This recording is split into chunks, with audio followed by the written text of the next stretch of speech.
Setelah masa panjang kompromi dan bayang-bayang imperium, muncul seorang raja muda di Yerusalem namanya Yosia. Ia naik tahta saat masih sangat muda.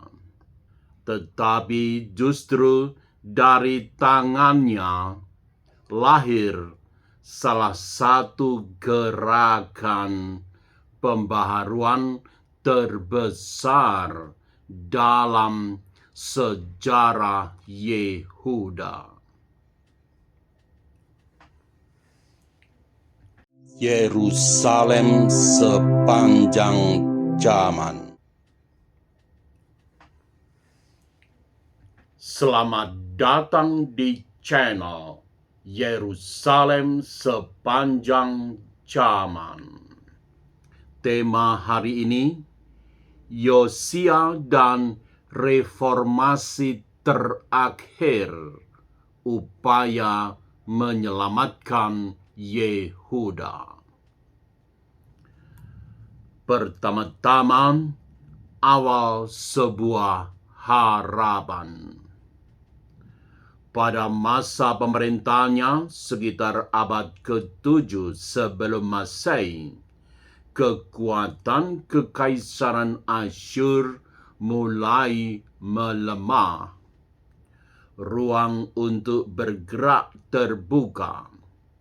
Di tengah situasi itu terjadi sebuah peristiwa penting di Bait Suci Yerusalem.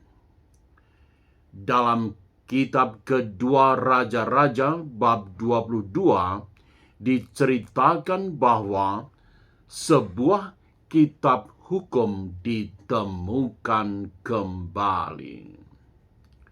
Ketika kitab itu dibacakan, reaksi Yosia sangat kuat.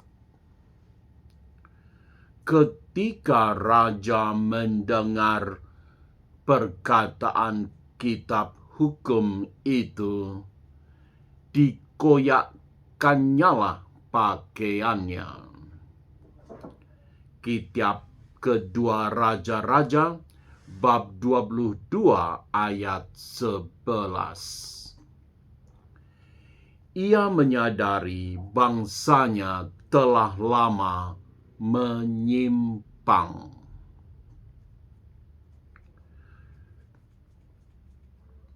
Bagian 2, reformasi besar dimulai.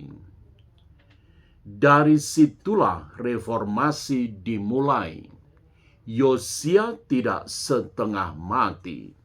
Ia menghancurkan tempat-tempat ibadah asing, memurnikan bait suci, dan mengajak bangsa untuk kembali kepada perjanjian.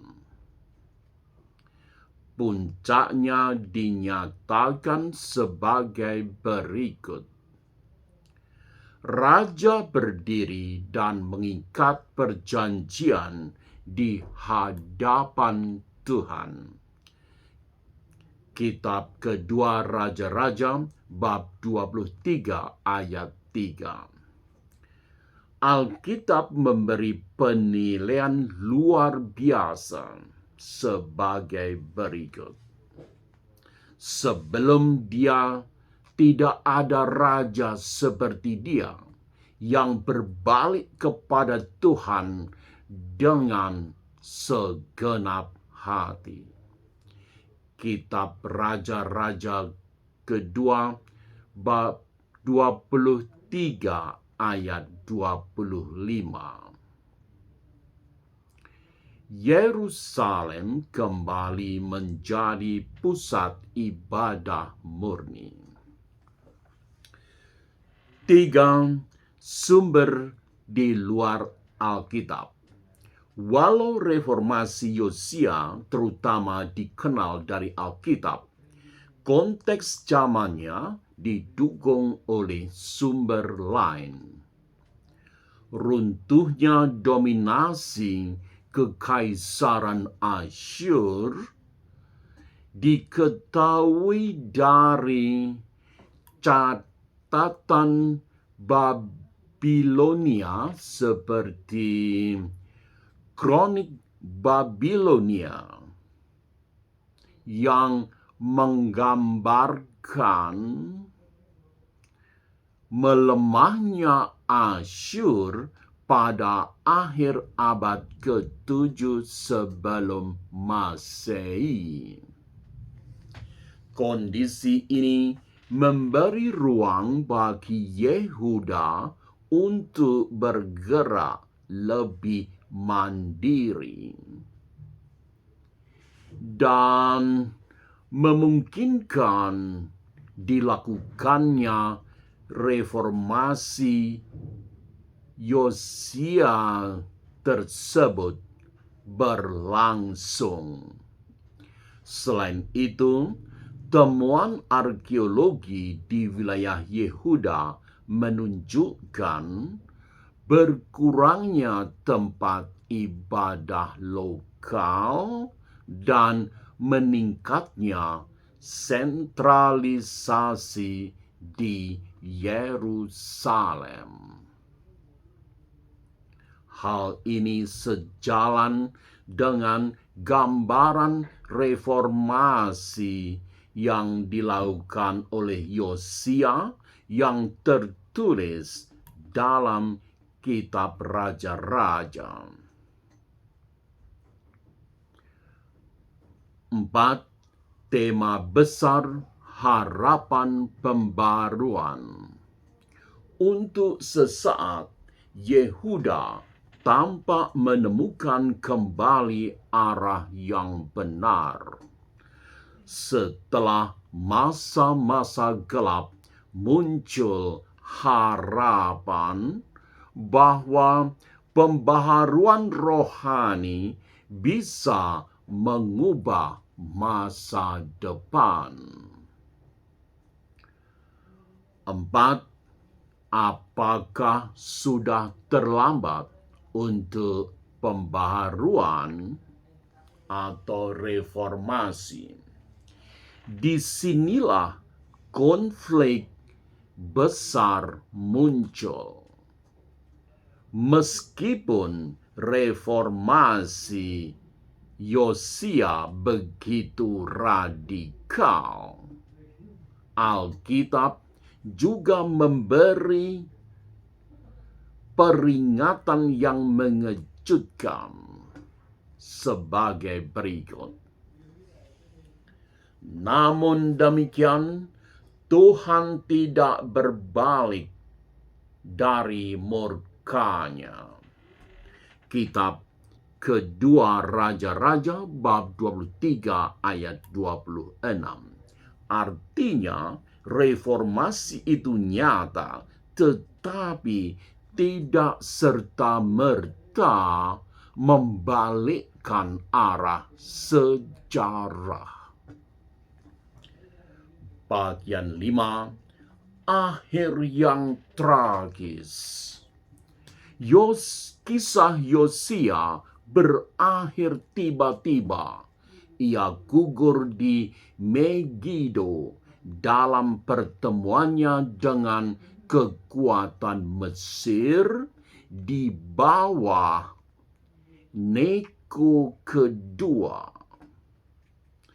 Peristiwa ini juga tertulis dalam tradisi sejarah kawasan timur dekat kuno yang menunjukkan bahwa Yehuda berada di tengah perebutan kekuasaan antara Mesir dan Babilonia.